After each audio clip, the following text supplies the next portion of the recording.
Vamos a un aplauso grande, fuerte, sublime, levantado, sostenido, en ambiente, en línea con el cielo. Qué linda reunión. Dios nos está regalando. Los que están de pie toman asiento. Yo quiero mandar un saludo a los que nos están viendo ahora en vivo, de manera especial a los que están en Rivera. Vero, dame un aplauso para los de Rivera. Y Artigas, ¿no? También. Qué lindo. Bueno, amados, claro, uno le quiere poner buena cara al mal tiempo, ¿no? ¿De qué está hablando el pastor? Bueno, de 1 Reyes 14. Vamos a estar leyendo desde el versículo 1 en adelante, y ya vas buscando y ya te vas preparando. ¿Por qué ese prólogo, ¿no? Un poquito nefasto, ¿no? Como digo, ponerle buena cara al mal tiempo. A veces nosotros vemos como no viendo, no viendo en realidad como está siendo visto este tiempo. Yo en estos días tuve la oportunidad de estar en familia, entre parentela, de Elena y Sebastián en el tema del casamiento, y conocer gente linda, gente nueva, y por ahí nos sentamos en la misma mesa con extranjeros, ellos de Cuba, y hablando, ¿no? Ida y vuelta, y preguntándome, y pastor, ¿cuál es la situación, el estado que le parece a usted en cuanto a Uruguay mismo, la iglesia? Y información va, información viene, y creo que los dos terminamos más o menos en una tesitura de decir, bueno, la realidad creemos que no es la mejor. Y más allá de eso, muchas veces no somos tan pesimistas, sino optimistas, ¿no? Porque se está hablando de nosotros mismos, y nosotros mismos a veces nos disfrazamos, ¿sí?, en la autoimagen de suponernos lo que a veces en realidad no llegamos a hacer. Y no estoy siendo pesimista, sino estoy tratando de ser tan realista como solo Dios, que es el juez justo, nos puede ver. Y un buen juicio, un buen diagnóstico de nosotros nos hace bien, porque de esa manera eso nos va a empujar, ¿sí?, a la mejoría, a aquello que es posible todavía. Y me estoy refiriendo de que en realidad la chatura de hoy en cuanto a la iglesia, en cuanto a lo que debería ser la iglesia, es incomparable con la medida ideal, ¿sí?, que Dios tiene para nosotros. Pero no se desanimen, porque en realidad lo que hoy Dios tiene para hablarnos una vez más tiene que ver, ¿por qué no?, con la chocante realidad, pero también sobre todo con la gran solución, con lo que está al alcance de nuestra mano. Y por eso vamos a estar leyendo en primer libro de Reyes, en el capítulo 14.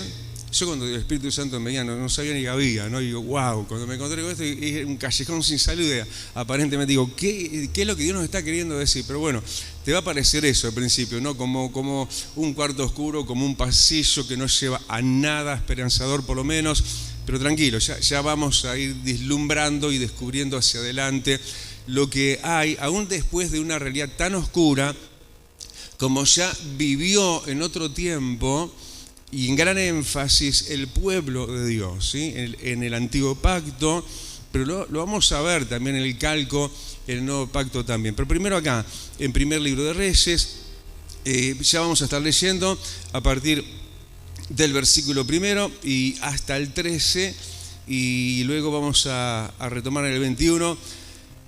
¿Qué te parece si oramos? ¿Sí? Inclina tu rostro un momento. Es la espiritualidad lo que te tiene que tocar ahora, lo que te tiene que tomar ahora, salir un poco del estereotipo, de la cáscara, de la piel, y entrarnos, Señor, en ti y en tu regazo, haciéndonos tuyos, y queremos ser competentes contigo y con tu Espíritu Santo, en el sentido de estar en línea y alineados con vos, amado, con lo que nos quieres hoy hablar, lo que hoy quieres vislumbrar, resplandecer delante de los ojos de nuestro entendimiento, en un tiempo donde es ya y no hay más tiempo que perder.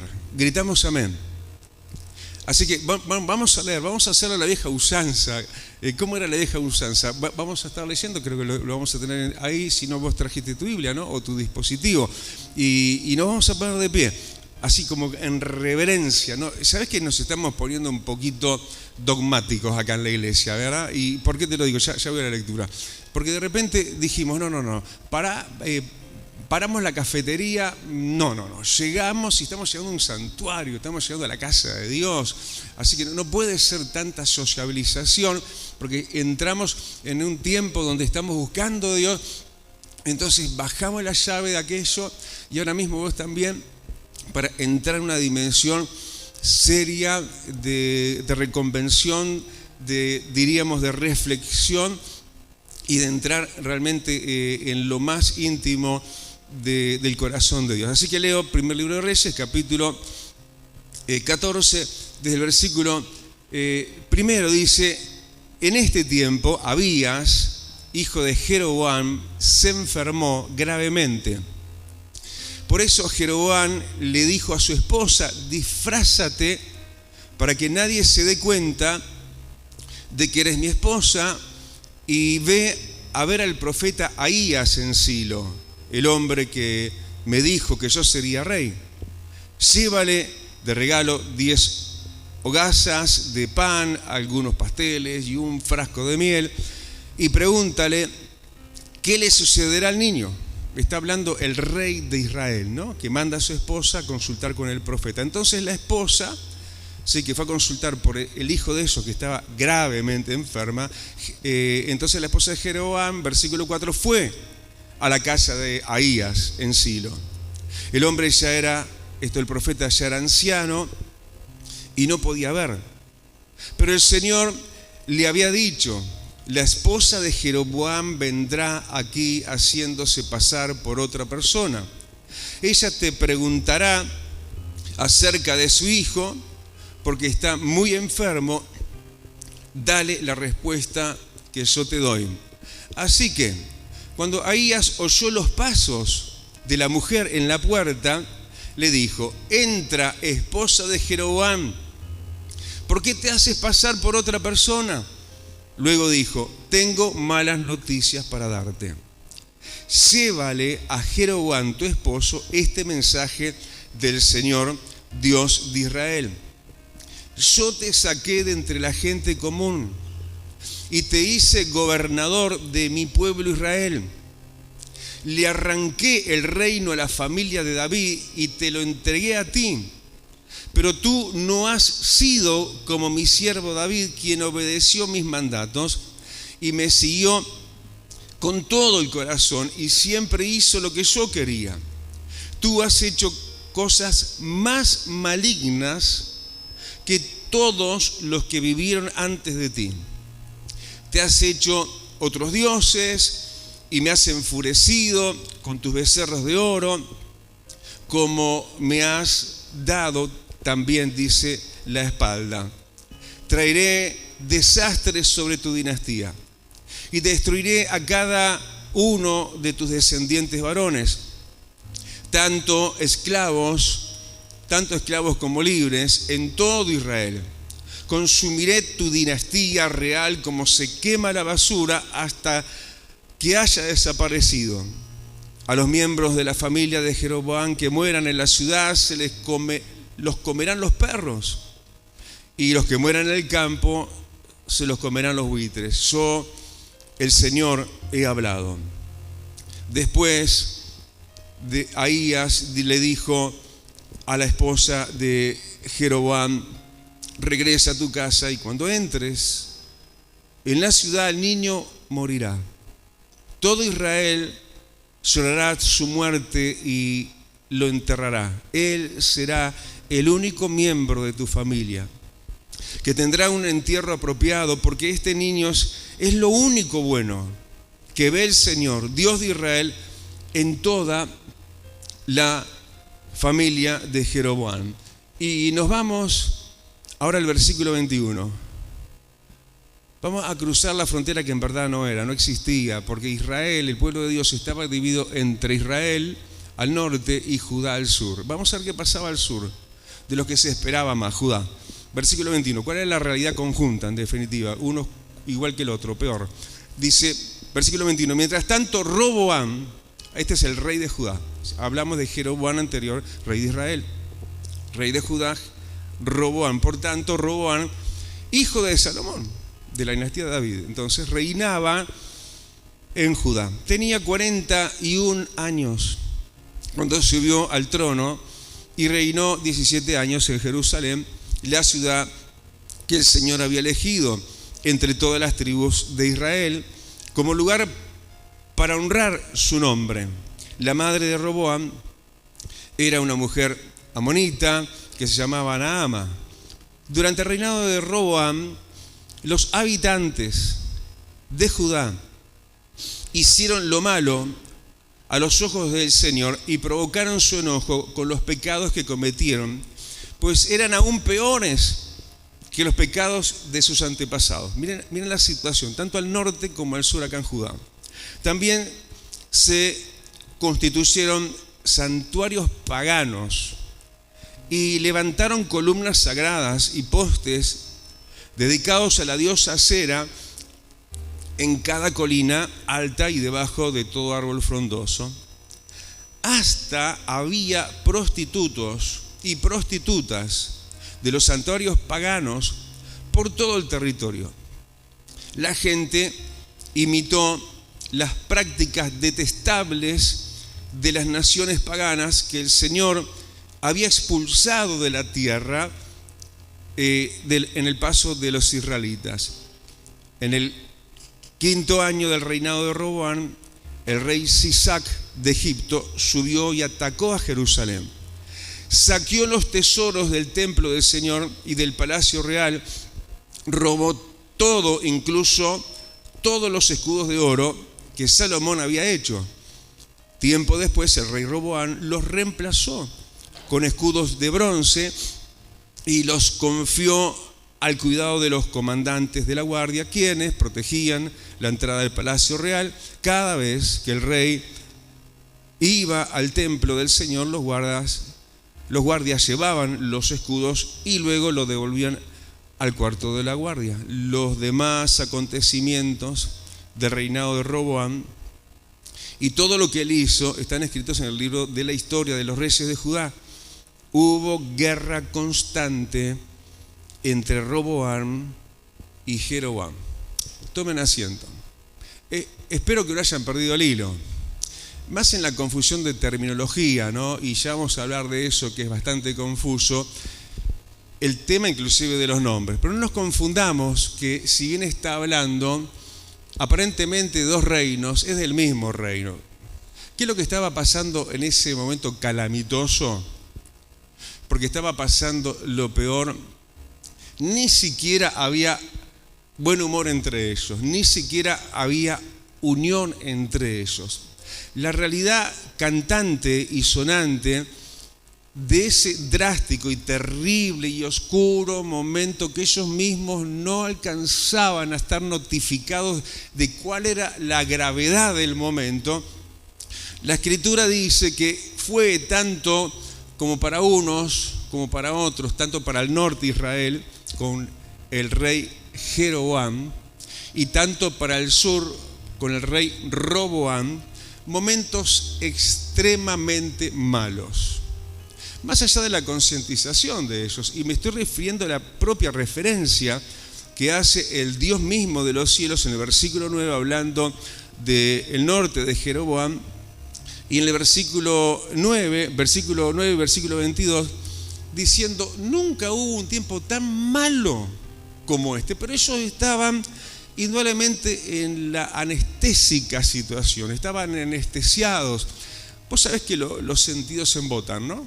Vos sabés que se vive la insensibilidad y cuando te querés acordar criaste callo, ¿no? Y no te das cuenta de lo que sí Dios se sigue dando cuenta, de cuál es nuestra real condición en un tiempo donde lo ambiguo, y déjame decírtelo así porque a mí como que se me cayeron dos escamas, ¿no? Estoy hablando del ejemplo que justamente estamos viendo entre semanas los cultos que estamos teniendo ahí en el hall, donde el ambiente es más de tuya y mía, pero se habla la palabra, la administración es grande. Y bueno, y el jueves estuve hablando exactamente cuando a Saulo luego fue el apóstol Pablo, se le cayeron escamas de sus ojos y él vio, como no estaba viendo. Y yo no me había dado cuenta en mis años de ministerio y en el pastorado, que ahí en el casamiento me preguntaban, pastor, ¿cuántos años tiene usted? Menos mal que me preguntaron los años del ministerio y no cuántos años yo tengo, ¿no? Tengo 63. ¿Cuántos años tiene usted en el ministerio, no? Y bueno, tengo tantos años, le digo, casi como 35 años, le digo, y uno sigue aprendiendo. Y a mí esta situación, y vuelvo a lo que estábamos hablando, el relato, y lo confuso de la terminología, decíamos, ¿no? Porque la realidad era pareja, tanto para unos y como para otros, tanto para Israel, lo que más de ellos más esperaba, menos en el sentido de que no eran, diríamos, personas de las que se esperaba más de ellos, pero no así de Judá. ¿Cómo puede ser que muchas veces de lo que se espera más, todavía aún en eso hay desmedro? Y aunque, como digo, se está hablando de a unísono una realidad convergente de todo el pueblo de Dios, y es lo que estamos hablando, como yo te dije, lo hablé con un cubano, y yo creo que es la realidad como un manto en prácticamente toda la iglesia de Cristo sobre la faz de la tierra. Acá se da una ambigüedad que a mí, bueno, entré a descubrirlo cuando eso que siempre me pasó, que me llamó la atención, ¿por qué Dios hizo esto que hizo, ¿no? ¿A qué me estoy refiriendo? Que un momento así uno lee y parece que tiene que ir para atrás y para adelante. ¿De quién está hablando? Porque está hablando de Israel y me habla de Jeroboam. Está bien, lo entiendo, Jeroboam. Y de repente, coincidentemente, el que reina y también haciendo las cosas mal en el sur, en Judá, se llama Roboam. ¿Vos te das cuenta de la similitud? Jeroboam y Roboam. Y siempre dije, wow, no sé, antisonante, nada más, una cosa que cayó así como, no sé, como del cielo nada más. Sí, cayó del cielo. ¿Y por qué te lo digo? Porque hago una pequeña investigación. Lo que noto ahí, lo que hay es justamente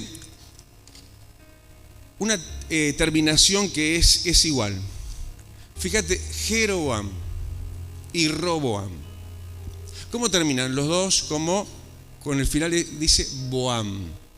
Entonces, haciendo una investigación de la idiomática hebrea, esa expresión Boam quiere decir el pueblo. Entonces uno diría, frente a esta situación reinante de todo el capítulo 14, de todo el pueblo de Israel y Judá del sur, de lo que aún se esperaba más, Judá, uno diría, bueno, el pueblo, ¿no? Entonces parece que le va a caer una granada al pueblo, ¿no? Una dinamita del cielo, ¡ah, qué horror todo! Y uno, en realidad, cuando descubrís el verdadero significado de esa raíz de la terminología del final de los dos nombres que coinciden, ya te dije, Boam, descubrís algo contradictorio. Una cosa, por un lado, la nefasta situación, la indebida situación, aún de los mismos reyes. Pero por otro lado, los dos tenían un ADN de Dios. Porque es Dios mismo el que determina, escúchame, yo lo creo así, aún nuestros nombres en la tierra, déjame decírtelo de esta manera, porque no está tan lejos de suponerlo, porque si en el cielo se nos va a dar una piedrecita blanca y en esa piedrecita blanca Él nos va a dar un nombre nuevo, yo creo que hasta los nombres terrenales, y más en estos casos, que pasaban a ser relatos bíblicos, y ahí habría de haber una infraestructura a desenmarañar muchas veces y descubrir en cuestiones tan así como lo que estamos hablando hoy, de que aún una terminología, en nombres que parecen parecidos y casi iguales, hay un algo de Dios en eso. Los dos tenían esa terminología final en coincidencia, ya dije, Boam, que quiere decir el pueblo. Pero no el pueblo, wow, qué horror, y ellos otro tanto con el pueblo también. No. Era de parte de Dios un momento Jeroboam y un momento Roboam para su pueblo. En eso que es, en verdad significa la terminología Boam, que no solamente el pueblo, ay, qué horror el pueblo, y quejas, no. Los planes que Dios tenía en ese momento, que era el peor y más oscuro del antiguo pacto, lo que estamos mirando acá, en el capítulo 14 de Reyes, lo que Dios tenía para ellos era lo mejor.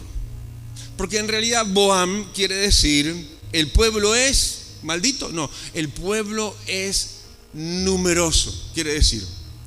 Quiere decir también el pueblo que se aumenta. Y quiere decir también el pueblo que se agrandará, se engrandecerá. O sea, como que para Dios, en la peor condición, es cuando vos pones un ADN de justamente la contradicción de lo que muchas veces se está dando y se está viviendo.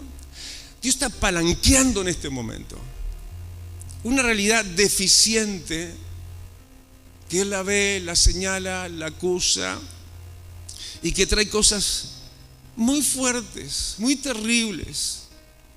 Gente, ¿para qué vivir mal? ¿Para qué estar viviendo en un primer libro de Reyes, capítulo 14? Cuando el ADN de Dios es que si no miren a su alrededor, la iglesia se va a agrandar, se tiene que agrandar, va a ser numerosa. El reino de Dios se va a extender, pero en los momentos que ellos en verdad estaban anclados y estaban viviendo, ¿cuál es el parafraseado de lo que ellos estaban viviendo? Vuelvo a la lectura y voy a ir rápido, pero tomemos algunas definiciones de por qué estar mal, por qué andar mal. Si eso lo que trae es problemas. Cuando el ADN pujante de Dios es otra cosa, y miren para otra cosa también, pero porque ellos habían elegido tanto Jeroboam como Roboam hacer la suya, vivir egoístamente en cuanto a Dios, vivir sus vidas. Entonces, para ellos ese tiempo, versículo 1, resumámoslo, fue un tiempo de dolor, de enfermedad. Aún el hijo de Jeroboam se enfermó gravemente. Versículo 2, la esposa se disfrazaba, había engaño, quiso engañar al siervo de Dios, al profeta de Dios, que es de viejito que estaba, era ciego. Pero Dios no puede ser burlado. Ella cuando fue, él ni veía. Escuchó los pasos y Dios ya le dijo, mirá, va a venir la esposa de Jeroboam. Y él al escuchar los pasos dijo, ven, no te disfraces, vení, ya sé quién sos. Vivir irrealidades disfrazadas. En un tiempo donde se hacían las peores cosas. ¿Qué más? Versículo 3, viviendo indebidamente, contrapeso y contra ADN de Dios. Boam, un pueblo que tenía que ser bendito y no diezmado, y sufrir enfermedades y sufrir del sufrimiento más grave que se puede sufrir, que es la pérdida de un hijo. Lo raro de esta escena, y no tan raro, que el único que se habría de salvar y el único que habría de agradarse a Dios sería de ese niño. Yo creo que es la realidad contemporánea. Dios no se agrada de nada ni de nadie, solamente de su Hijo Jesucristo. Los demás estaban todos malogrados, todo Israel, y por eso conllevaban, ¿qué más? Versículo 13, todo Israel lloraría, dice, la muerte del hijo de Jeroboam, pero todo el pueblo triste, en un entierro. ¿Qué más? También construyendo santuarios paganos, levantando altar a lo que no es Dios, a lo que no es de Dios. Dice que también, terrible, ¿no? Versículo 24, habían prostitutos y prostitutas en los santuarios paganos a esa altura. Ni siquiera ver un santuario, ¿viste? Eso decía, reverenciemos el lugar, tengamos respeto, ese santuario de Dios.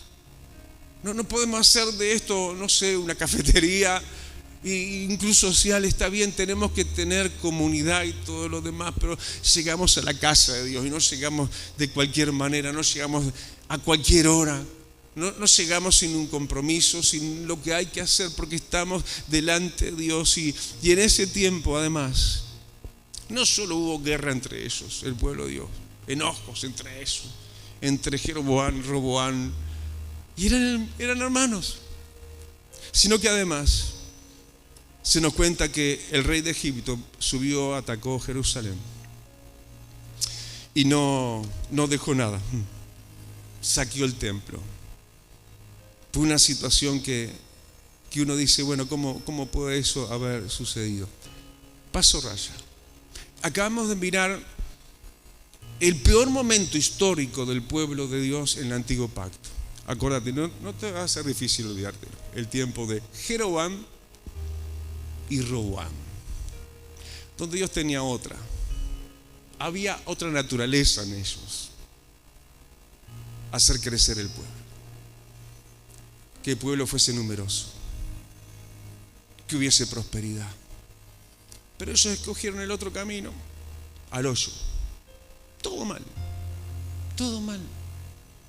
Lo tenían todo, el ADN de Dios estaba. El ADN de Dios está aquí, está en nosotros. Listo, paso raya y decís, wow, qué horror, ¿no? Bueno, más horror es el nuevo pacto. El peor momento de los evangelios. ¿Cuál les parece a ustedes que el peor momento en este tiempo de la gracia? Ya dijimos en el tiempo de la ley. ¿Saben cómo fue el peor tiempo? En el tiempo que vivimos, el tiempo de la gracia, el tiempo del evangelio. Y trasladémonos a los evangelios justamente. De repente, a Jesús lo dejan solo. Lo empiezan a dejar y a abandonar. Por esto, por aquello y por lo otro. Todos sabemos en realidad la historia a qué nos conlleva, nos deja ver que en el momento que aparecieron los problemas,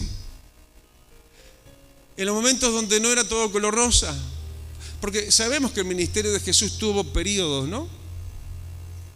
Por ejemplo, estuvo el periodo de la popularidad, donde todo es bello, todo es milagroso, el Señor haciendo milagros, todo el mundo contento. Pero el mismo Jesús tuvo un periodo justamente de la vida dolorosa, podemos decir, pero más allá de esa definición, para llevar simplemente y únicamente a ese momento de embudo de él hacia el Calvario, en lo previo, empezó a haber un desmantelamiento, un abandono y abandonando a Jesús. Primero, las masas, ¿no? Las masas que al principio lo apretaban, pero empiezan a haber problemas, empiezan a haber dificultades, empieza a levantarse la turba farisea y los romanos, y entonces empiezan a digregarse las multitudes, al punto que hasta los mismos discípulos lo dejan solo, lo abandonan a Jesús. Yo quiero decirte que la historia primera que te narro en este día, lo del libro de Reyes, todos estos sucumbieron y pasó lo que se les profetizó que habría de pasar, porque no se arrepintieron. Tuvieron la oportunidad, pero testarudamente siguieron así, como ellos querían. Y acá, como digo, en el ejemplo del Nuevo Testamento es igual, no, es peor. Porque, abandonar a un Dios que lo tengo por referencia nada más, porque me era un profeta y yo nunca lo vi, pero el Jesús encarnado, el Dios hecho carne, después de ver tantas cosas maravillosas, dejar a Jesús por otras cosas, por situaciones circundantes y circunstanciales, no es solamente algo de esa época, porque en esta época muchas veces se prioriza y se deja que Jesús, se priorizan cosas, se priorizan otras personas, se priorizan, tareas, labores, sueños, anhelos personales. En este tiempo, no es que a veces no se sirve a Dios, no se sirve como antes. Ya es como ya empezar a dejarlo, ni hablar de los que no sirven a Dios. Y otra manera de dejar al Señor, obviamente, es el pecado.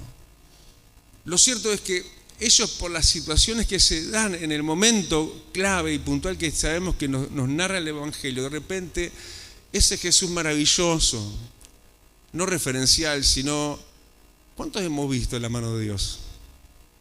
¿Cuántos hemos visto milagros de Dios.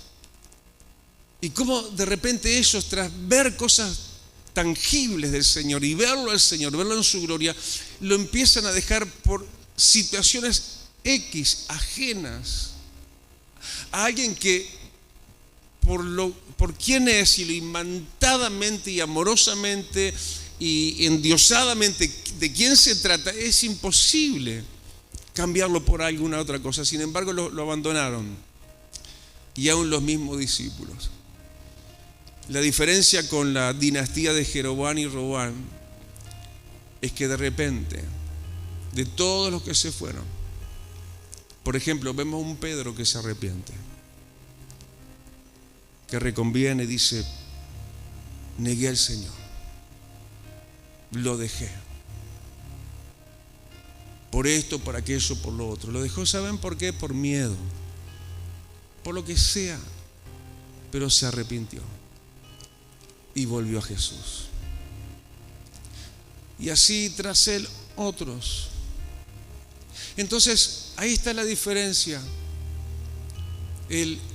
Ante la propia maldad y la situación reinante y circundante y envolvente y contaminante, y está todo bien y es lo que hace el promedio, entonces yo también. Estos rompieron filas. Estos dijeron: no. Los ya convertidos, estoy hablando de Pedro, que ya había conocido a Cristo, ya se había convertido a Cristo, ya había sido discipulado y ahora se tiene que reconvertir otra vez. Tiene que volver y renovar su pacto, y se arrepiente, y tras él otros, ni parecido a lo numérico que fue al principio. Y después, como que esto fuera poco, el Señor, ¿por qué no permite lo siguiente? Claro, después pasa lo que pasa, lo que irradió a muchos de los seguidores de Jesús, la muerte de Jesús, la crucifixión de Jesús. Y lo que parecía que iba a ser para frustración y vergüenza terminó siendo lo contrario, porque Jesús resucitó al tercer día. Entonces ahí hubo como, ¿por qué no? Una opción de renacimiento, de regreso, de restauración, de una situación más caótica que el libro de los Reyes. Porque ya te lo digo, habiendo visto la gloria de Dios, habiendo visto y habiendo vivido cosas experimentales, personales, podríamos decir, frente a frente con el Rey de Reyes y el Señor de Señores, ¿cómo puede ser que les pasó eso? Y ahora, tras la resurrección, donde el Señor nos cuenta, por ejemplo, en 1 Corintios capítulo 15 y versículo 6, que en esa repatriación, ¿no? Ya hablamos de Pedro, que se arrepiente, que se reconvierte y retoma con Dios, y así otros discípulos. El Señor resucita y Él intentando rehacer, resarcir. Gente peor que la gente de los tiempos de Jeroboam y Roboam, resucitado. En 1 Corintios nos dice que aún en esa ocasión, no fue la única, se manifestó más de 500 testigos a la vez. Y uno dice: ¿y por qué solamente quedaron 120 en el aposento alto? Bueno, gracias a Dios por los 120, ¿no? Pero ¿qué pasó con estos 500? ¿Con estos 380? ¿Saben qué? Se volvieron a ir. Se fueron. ¿Y saben por qué? Porque se estaba demorando el Señor con el cumplimiento de su promesa. ¿Cuántos tienen promesas de Dios? Bien. ¿A cuánto le gusta esperar las promesas de Dios?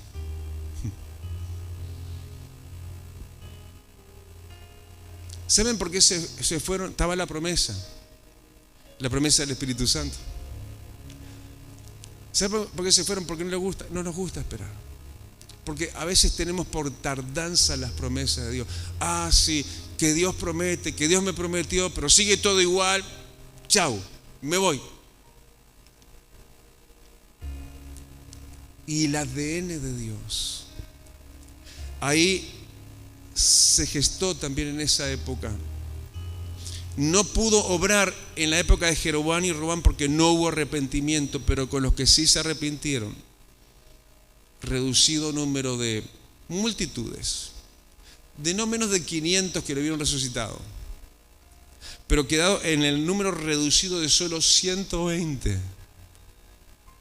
El Señor contrastó la peor realidad de todas las eras, peor que Israel, la iglesia, ante la manifestación del Dios eterno de los cielos, encarnado en la persona de Cristo, sí muerto, pero aún habiéndolo visto resucitado, solo quedó un margencito de solo 120.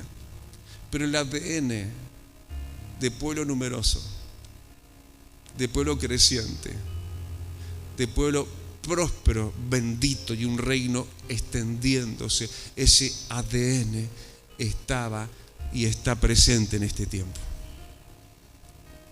Con los que se arrepienten, con los que se reconvierten, con los que vuelven otra vez al Señor.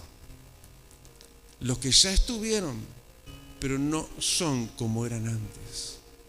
Los que estuvieron, pero tuvieron una bajada, una caída, un tropiezo, lo que sea. Pero Pedro, hay perdón, hay reconversión. Si te arrepentís, el Señor no te va a echar fuera. Y no solo Él entró, y no solo los de renombre, sino, bueno, pongámonos un poquito menos belicosos y más conformes. Bueno, entraron 120 por lo menos. Eso le bastó al Señor para que en Hechos capítulo 2 y versículo 41, un Pedro magullado, golpeado por él mismo, habiendo él negado al Señor 3 veces, el Señor lo toma, lo reconvierte, lo restaura, listo, y lo usa y cumple el Boam con un Pedro que venía de todo lo que ya dijimos. En Hechos 2:41, el primer discurso de Pedro, la predicación de Pentecostés. Y se añaden, escuchaba bien, Boam, 3,000 en una sola predicación. ¡Pum! Explosión. Dios dice, quedó satisfecho. Ni Roboam ni Jeroboam, porque no se arrepintieron, sufrieron hasta el último hálito de sus vidas. Pero es tiempo de arrepentirse, es tiempo de reconvertirse, es tiempo de decir no te engañes, no soy el que tengo que ser, no alcanza con ser total esto porque los demás también lo son. No. El Señor lo dio todo y yo lo doy todo.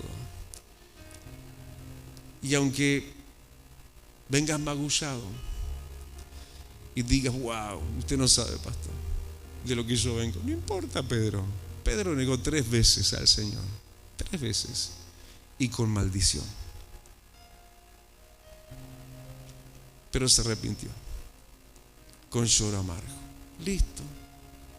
El Señor borrón y cuenta nueva y dice, ok, te voy a usar y vas a ser instrumento generacional y vas a impactar multitudes, porque lo de Dios no es algo que esté solo latente. Dios lo hace en este tiempo. Él cumple la genética Boam. Y en el peor momento, hoy el peor momento de la historia de la iglesia de Cristo en la tierra, es este momento. En este momento Dios agarra su puñado de redimidos, de aprobados, de arrepentidos, de reconvertidos, de renovados en pacto, y dice, vamos adelante, porque yo voy a cumplir mi plan con ustedes, y el reino de los cielos. El conocimiento de Dios va a cubrir la tierra como las aguas del mar. Dale el aplauso grandote. Aleluya. Sí, amado. Lo creemos.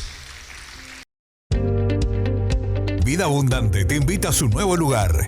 En 18 de julio, 1280, Casilla Guarón, ex Cinemateca. Un ambiente de alegría y esperanza te espera cada día. Domingo, 10 horas. Martes y jueves, 17 horas. Miércoles y viernes, 19:30 horas. Vida Abundante, donde tu vida va a cambiar. Celestial FM, la radio más escuchada. Buena radio.